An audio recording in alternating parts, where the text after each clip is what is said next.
Pag tinanggal natin ito at namatay, so ibig sabihin na sira na to. Pagka hindi siya namatay, so ibig sabihin niya goods pa yung ating regulator. So subukan natin mga boss.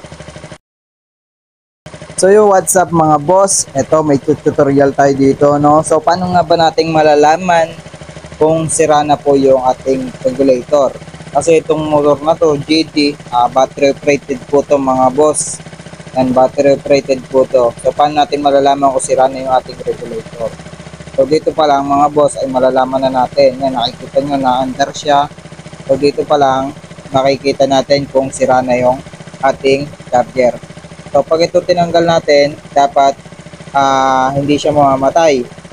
Kung goods pa to. Kung goods pa tong regulator na to. Pero pag siya namatay, pag tinanggal natin ito ay namatay, so imposible sira na yung ating regulator, itong charger na to mga boss.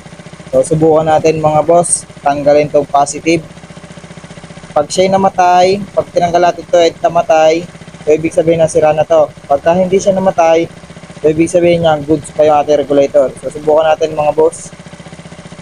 So yan, binunot natin, hindi siya namatay, goods pa po yung ating regulator kasi ito po ay full wave. Naka full wave na po itong ating PD. So stock po yan, naka full wave, tapos battery operated.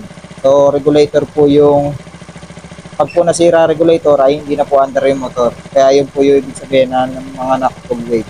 So hindi pa po to sira, goods pa po ito mga boss. Pero kung ititinanggal nyo at namatay, so sira na po itong regulator. So yun lang po mga boss, konting kaalaman lang po. Maraming salamat. God bless po sa inyo lahat mga boss.